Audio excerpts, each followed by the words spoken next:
They say faith moves mountains, but the only thing I've seen is that my fear is certain, easy to encourage.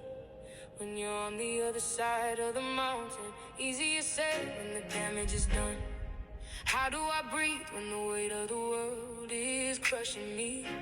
Hard to see, only have faith that guides me. A mustard seed of belief, carried by the divine, gives me relief. Tried by the fire, disagree that I'm supposed to be forever tired. Faith moves mountains. Faith moves mountains. I keep my eyes on high. Mustard seed in my hand. Hey y'all, what's up? So it's your host, Rebecca. It's been a minute, but I'm happy that we are all back, and I'm happy that you guys are still listening to my podcast. I do apologize about all of the delays, but here we are. So today we're going to talk about some addiction. This series or this season of podcast is called When God Doesn't Stop the Pain.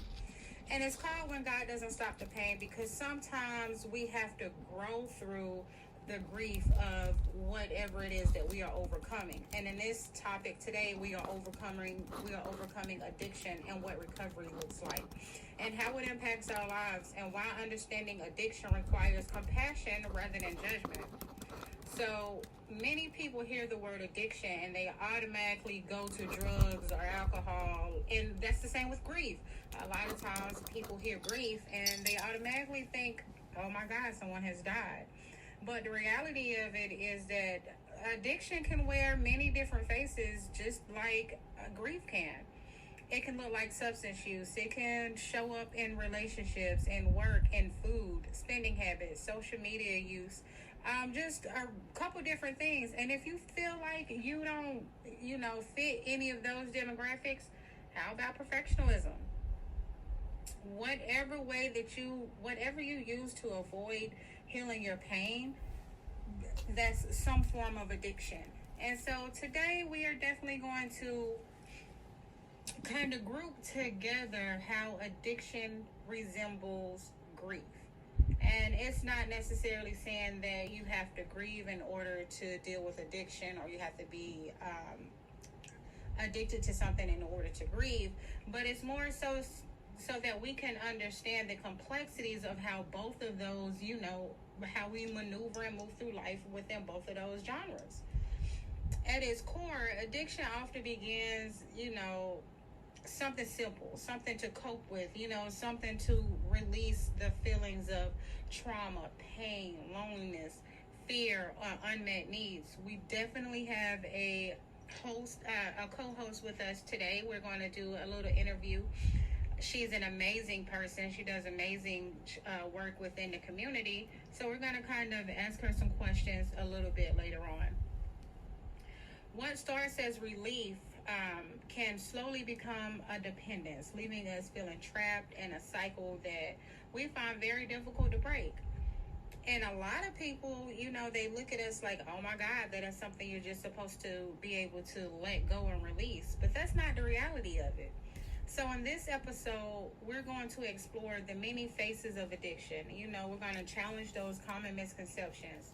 We're going to talk about and discuss how trauma and addiction are actually interrelated with the process of grief, and talk about what healing and recovery can look like and how it looks for different people. Recovery for me may not be recovery for you. Recovery isn't simple, and it's not about just stopping and ending the behavior. Life will challenge us at any moment, at any time. And if we don't have the right tools to help us grow through this, we can find ourselves right back where we were. So we're going to learn how to reconnect with ourselves and create new ways to cope, heal, and thrive. So whether you are personally struggling with it, finding or have someone that you support, someone that you love, or simply seeking to understand addiction on a deeper level. This conversation, this topic, this interview, this podcast is definitely for you. And I want to thank you before we even get started. Thank you for joining me on this journey of growth, this journey of healing, this journey of hope. And if you feel at any point in this time that you need to pause this podcast, take a break, go outside, get some fresh air, whatever you need to do to help you get through this podcast, please do it and come back to it. If you have any questions that you feel like you would like for me to answer, or if you just simply want to connect with me on a deeper level and figure out how I can help you overcome addiction or help you through the grief process, please feel free to reach out to me. My email is rebeccahall@amustardseedcare.com. Again, that is rebeccahall@amustardseedcare.com. And of course, you can also go to the website, www.amustardseedcare.com. Go through the list of things, and you can find all the things that I offer.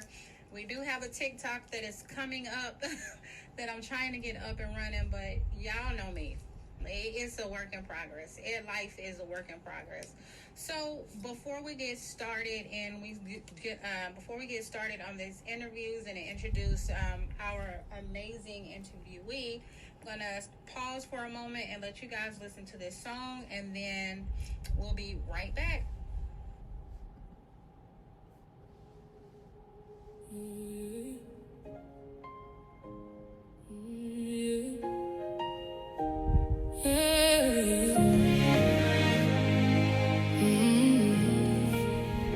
They say faith moves mountains, but the only thing I've seen is that my fear is certain. Easy to encourage when you're on the other side of the mountain. Easier said when the damage is done. How do I breathe when the weight of the world is crushing me? Hard to see, only have faith that guides me.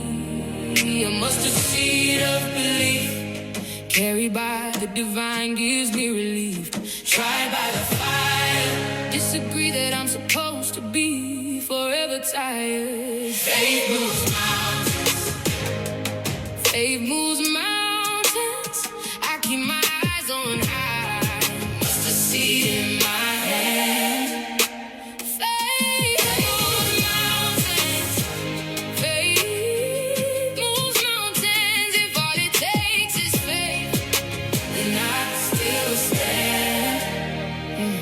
Wasn't chosen to be on the front line, chosen to be the divine lifeline. I'm so divine, given the tools to pay off my ancestors' deadline. Their wildest dreams erasing the curses that tried to eradicate the DNA that creates our lifeline. Generational warrior, reinvent the wheel, cause the path is broken.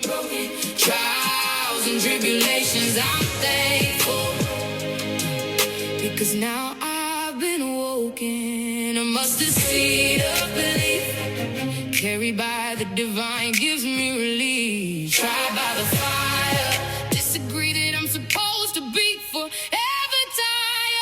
Faith moves mountains. Faith moves mountains. I keep my eyes on high. Mustard seed in my hand. Faith moves mountains. Faith moves mountains. If all it takes is faith, then I still stand. If all it takes is faith, then with every breath I take, I give praise to the Most High for being a chosen. Oh, faith moves mountains. Faith moves mountains. Oh, faith moves mountains. I keep my eyes on high. Mustard seed in my hand.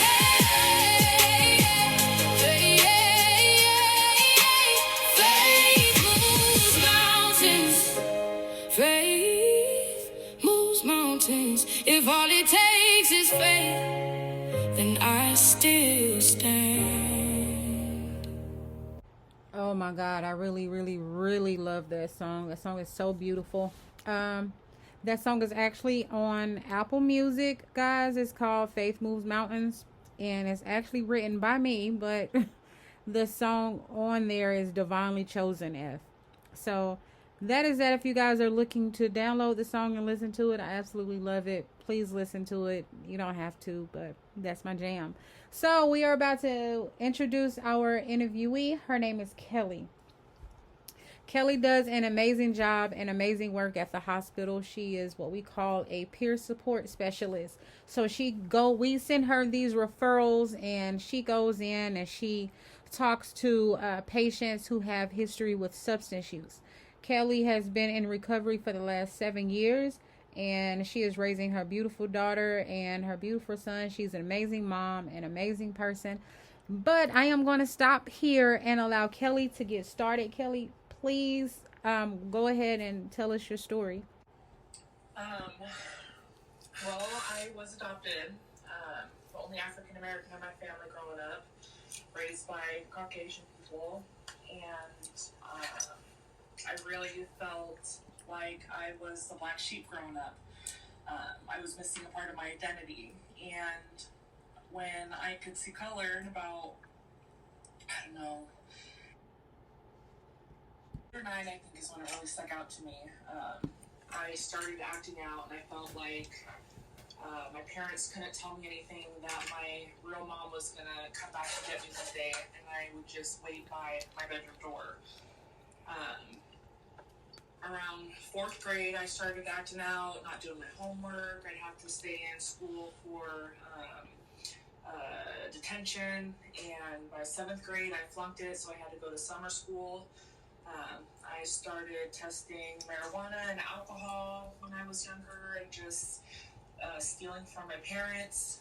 I really felt like I wasn't worthy of love. And my family did nothing but try to love me the whole time. They're great, great people.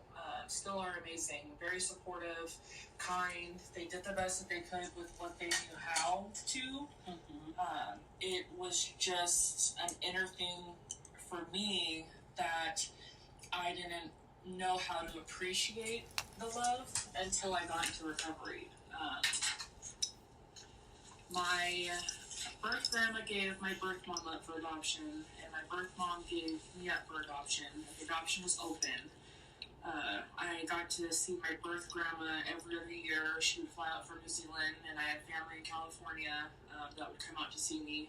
But I was told that I couldn't meet my mom until she was 18 due to having schizophrenia and just how far she was gone off the drugs. And nobody knew at the time who my birth dad was, so I just knew that he was African American. I was a very troubled youth. I spent most of my teen years in juvie called Raymond in Tacoma, where I got most of my high school credits from. I was able to get my GED at 17 due to also getting credits from youth treatment centers.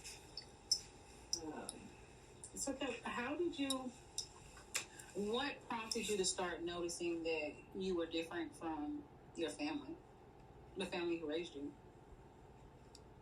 I just knew that I looked different when I was younger. My parents adopted me. I had a sister. She passed away, and then I have a brother, all from different families. But again, I was the only one that was colored. You know, you look up to your siblings as you're growing up, and you want to be like them, wear their clothes, play with their stuff. And I never fit in with my brother or sister, so I just was different the whole time. I never wear my sister's clothes.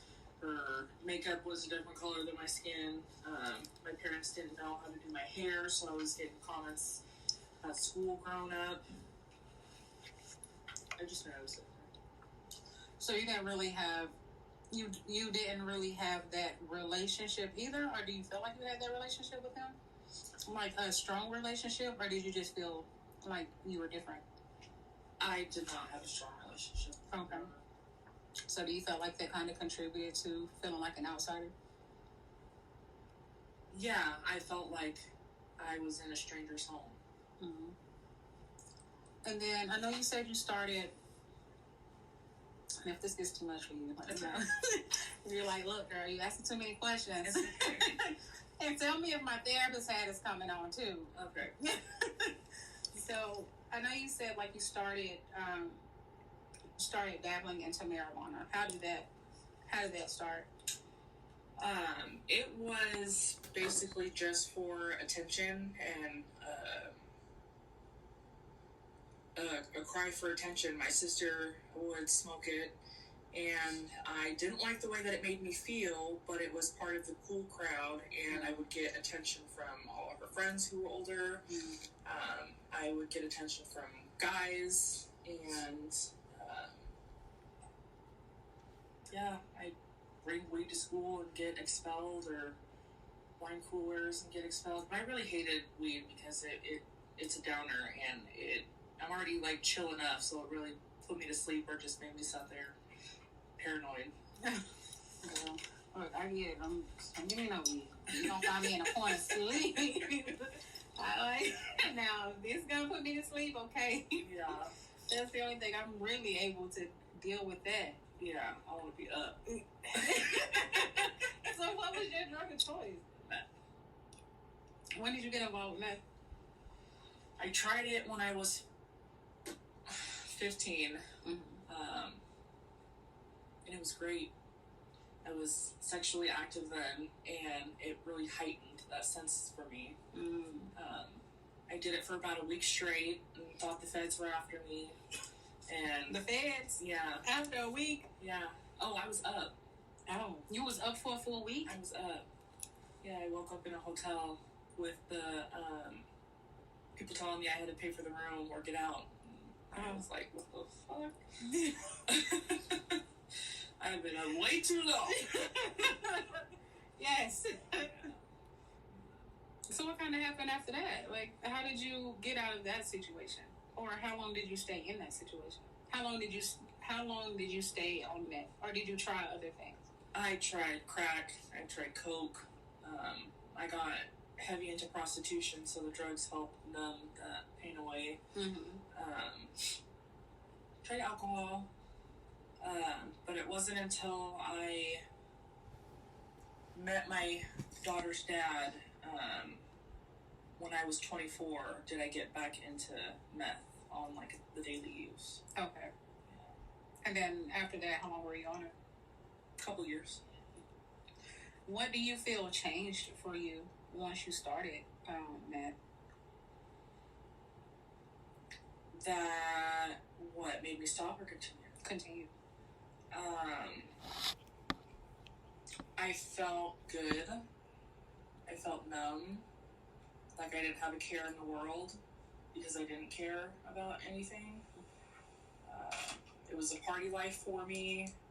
It was exciting, and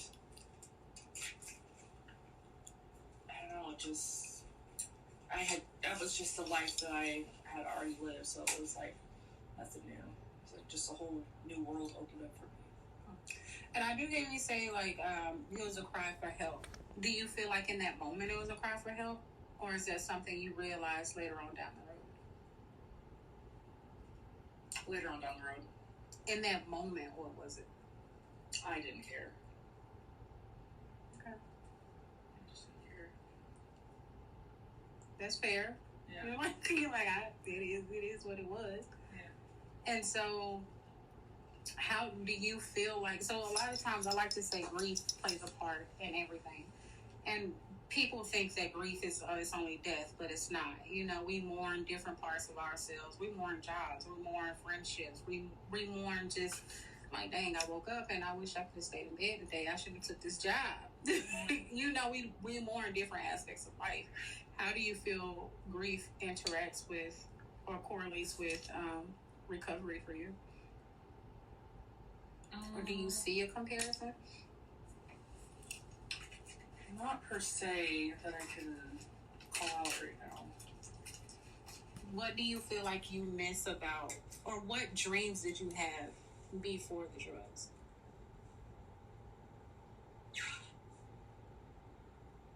Do you remember having any dreams before the drugs? No, just that my mom would come get me and I would feel better. And what happened when she didn't come? What was the realization? that I didn't deserve love. How was that something you knew then? That was something I felt then, and I'm still learning today. Aw, I get it, and I can see it. You know, how do you deal with it now? Besides your beautiful children. Keep my head busy with school, mom medication. Okay. I am involved in the recovery community, go to meetings. I just keep putting one foot in front of the other. I still struggle with feeling empty or like a void in me that just doesn't seem to fill no matter what I do. But I think that might be because I need a stronger spiritual relationship. Now, I know you said that previously that you hadn't met your mom yet. Have you met her since?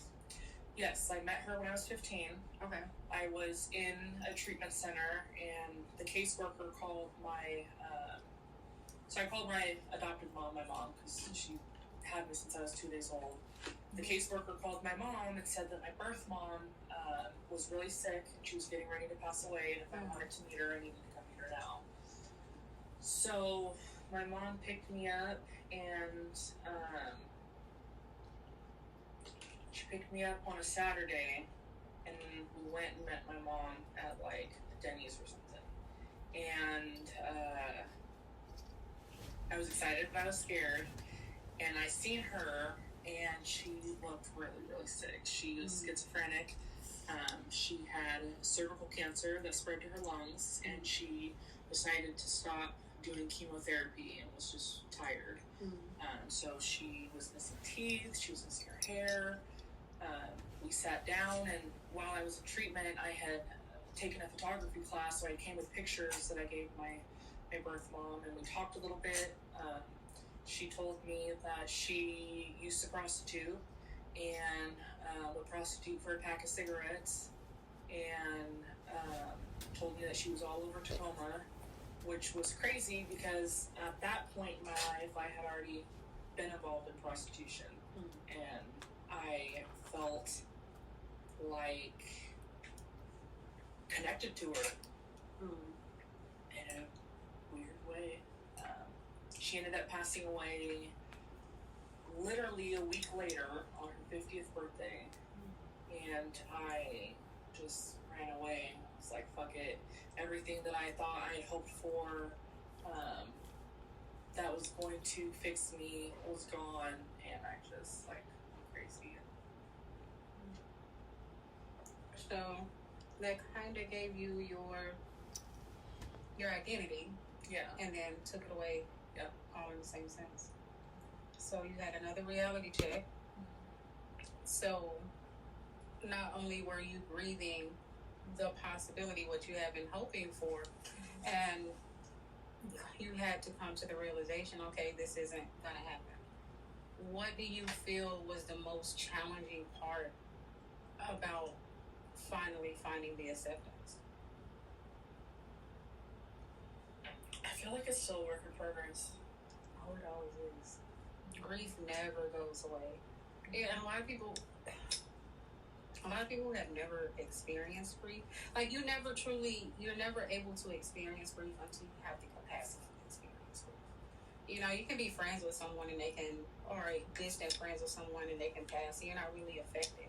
But once you have that person who has become a part of your identity, because when we meet people, somehow or another, they become a part of who we are. Yeah. And they become embedded in our traditional lives. And when that part is taken away from us, so is a part of who we are. And so how do we really navigate and grieve losing a part of ourselves? How do we rebuild that essence? How do you feel like you're rebuilding that essence? I feel like since I've been clean the last 5 years, and I'm a mommy to two, going through the 12 steps in NA, and now I'm doing the 12 steps in AA, the more I learn about myself and the more I go through things in life clean and the emotions and feelings that come with everything, the more I feel closer to like getting to know myself and learning to forgive the younger me for how I felt. I'm happy you said that because I was going to ask, like, what is it like navigating life on, you know, being on drugs compared to like being clean? And not only being clean, mind you, like advocating for people who are in a similar situation that you were in. Like, what does the different comparisons feel? Because I still feel like a little girl sometimes, like I missed the last 15, 20 years of my life because I've been so numb and high. I feel like, I don't know, I feel good working in my position and being able to help other people out. I never thought that I would make it, nor did I care at one point if I made it or not. So just seeing how far that I've come in the last 7 years, I don't know, I want to be that hope for someone else. So it feels good.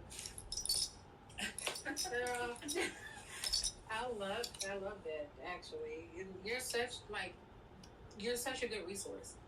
Like, and not even just saying like just based off of what you've been through, but just on the progress and who you are. Like, you yourself is a good resource. And yes, I'm calling Kelly because I'm like, listen, I got a referral for you. I'm sending them over. So I do thank you for being a part of that. You know, and then I know you said the prostitution. How long were you into the prostitution? Off and on for like 10 years. Okay. Yeah, 14 to 24. And then what made you finally decide that wasn't, none of it was your life, was for you? I got pregnant, and I felt guilt sleeping with a man that wasn't my child's dad while I was pregnant. I mean, it just felt like I needed to, respect my baby and not poke by some random people. And then I know we also, like, before we got started, we talked about epigenetics and how generational curses are passed down from generation to generation. How do you feel like that's something you overcame? What did that look like for you? Yes. My birth mom gave my birth grandma gave my birth mom for adoption. My birth mom gave me up for adoption. I was CPS involved. I didn't have my daughter for almost a year, and the worker brought up adoption since everybody at one point thought that I wasn't going to get clean to save my life or a kid. We broke that adoption line. And you proved them wrong too. Find something safe to do. My baby's coming home. So what do you feel like grief has taught you about being resilient? Recovery has taught you about being resilient?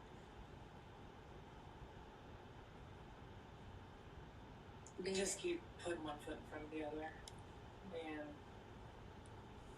it's gonna be okay. Do you feel like you have a community now?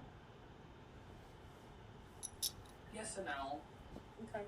I do, to some degree. I just am so used to being closed off that a part of me still feels a disconnect, but I know it's not different. Mm-hmm. It's just the way that I've been for so long. What made you feel closed off to begin with? I don't know. I just don't want to let people in. Okay. Am I pushing? No. Okay. Do you feel like it's do you feel like you don't want to let people in because you know that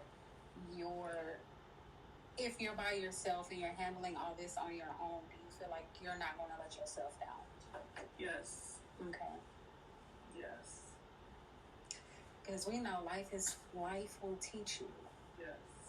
In one capacity or other, that if you trust people, that people are human. Yeah. And we a lot of times put people on a pedestal, even when we see their flaws. Yes. You know, it's like, I see you dressed up as the devil, but I'm still going to treat you like you're an angel. Yeah. You know, and then when we're hurt, we're like... I do that with everybody because I want to see the best in everybody. Mm-hmm. Did that teach you boundaries? Or do you feel like you're still... I'm still learning boundaries.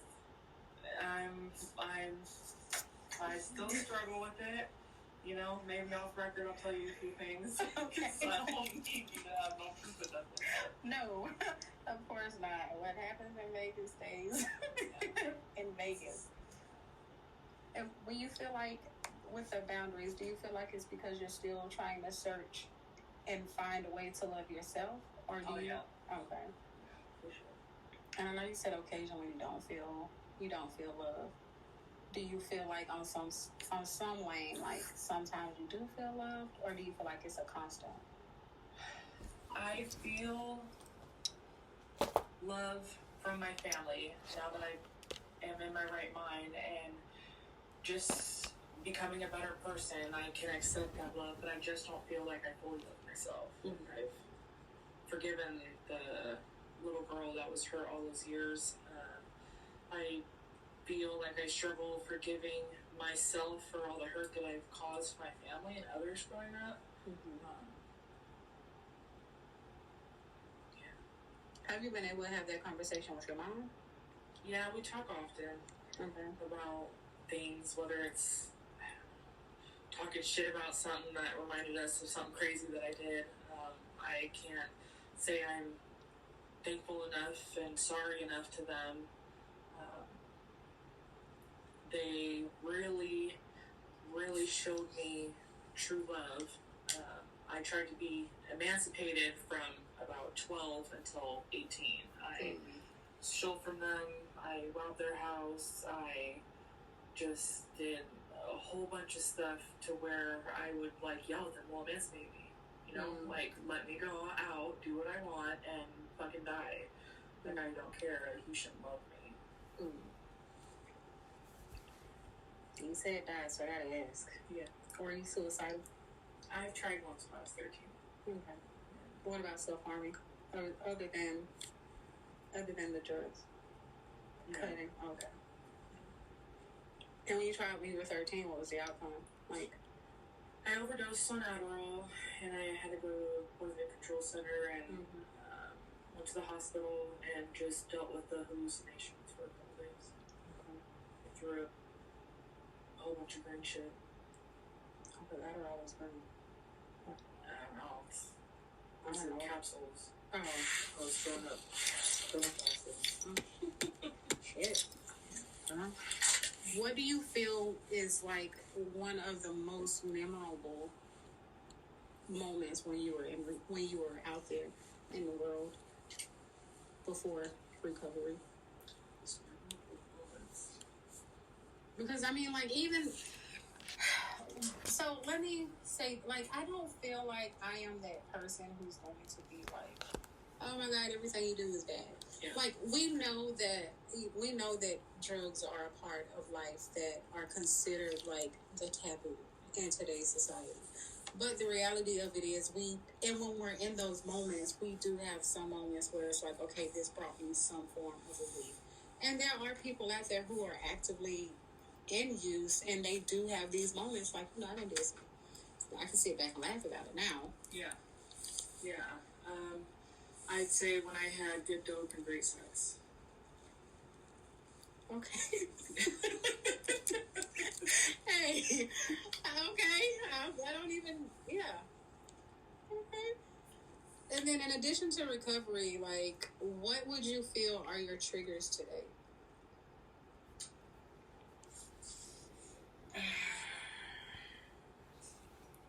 Feeling like I can't handle all that I put on my plate.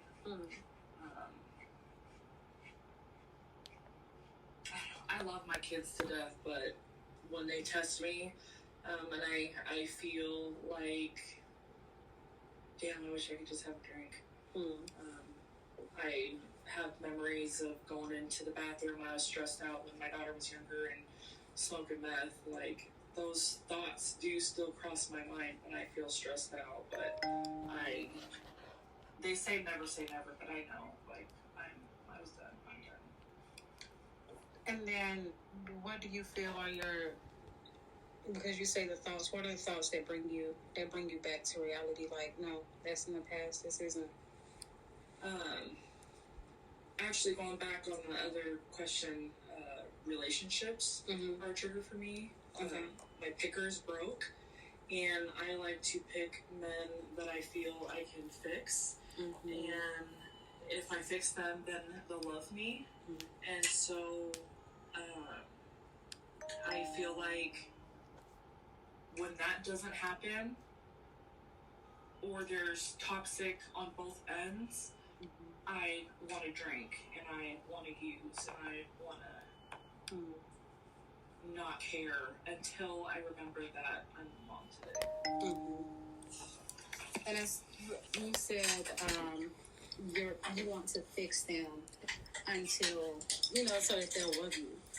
When the goal is to fix you so that you'll love you, right? Because the end goal is like, I don't really need you. I want you to love me. It's nice to wake up to someone who thoroughly loves the crap out of you, but when you love yourself, you bring the energy of the person who's going to worship the ground you walk on. Yeah. If that makes sense. Oh, it does. Because, you got to think I'm the sun, the moon, and the stars. Mm-hmm. But it takes, because I went through some rough situations in life, and it took me a really, really hard fall before I realized that at some point I got to choose me, and at some point I got to start to love me and be like, if everything else. How long were you single? Or do you feel like you've ever given yourself that chance to really be by yourself? I don't feel like I've ever fully given myself that chance. Mm-hmm. Are you afraid to sit with yourself? No. Okay. No. I like to be alone. I like to read self-help books. I like to take quiet showers. I like to pee without my kids up under my butt. I like alone time. I just also feel like I've always wanted to love someone because I didn't love myself, that I wanted to feel that back. That I just have stayed in a cycle. I think the longest I've been, out of a relationship has been 2 years, but yeah, it was usually someone. That's fair. We almost done. How do you feel like grief has changed? Well, the recovery has changed your sense of identity. Ooh, that's a good question.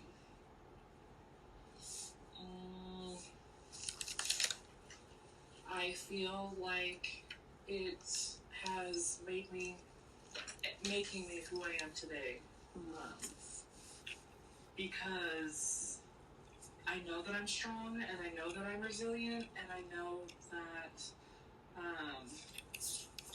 there is another little girl out there like me that needs to see everything be okay.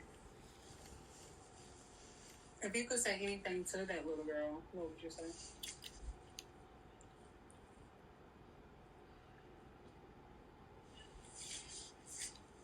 I would tell her that she needs to love herself. I love that. Thank you for coming on to my podcast today. Thanks for having me. Of course. And, because I always like to boost you up. Before we finish, I just want you to just tell me about all of your accomplishments lately, because I'm so proud of you, but I want you to say it. I just walked for graduation at Central Washington University. Yay! Thank you. Congratulations. Thank you. I do have 5.5 weeks left of summer quarter before I can get my degree, but I'm just almost there. What are the next goals? There. I want to go for a master's. and find a different job that pays more. Maybe see if they'll give me a raise here once I get my degree. Because I love what I do. Yeah. Have you thought about like starting your own nonprofit, own business, own outreach? I've thought about it. Even my own spa. Mm-hmm. I let fear get in the way. I think that's all of us. It's not about allowing the fear to stop you. It's about letting fear be your friend. Once we start to look at fear as like that toxic friend that we have, and because we all got that one friend, like I shouldn't be hanging around with you, but I'm gonna do it anyways. Yeah. A lot of times our brain tells us that because we're afraid we shouldn't do it. Be afraid to do it anyways. You got to just be like, I hate fear. You gotta talk to fear. I do, and I'm telling you, like, people think I'm crazy at this point. Because if I'm like, I will literally sit there and talk to my feelings or my emotions, and like, you're not gonna get the best of me. Yeah. So you might want to turn fear into your friend and be like, you know what, I'm afraid, but we're gonna ride this out together. Right. You don't want to go nowhere. All right, well, you just gonna be here with me. I don't know what to tell you. So. That's all really fun. Yes. All right, well, thank you today.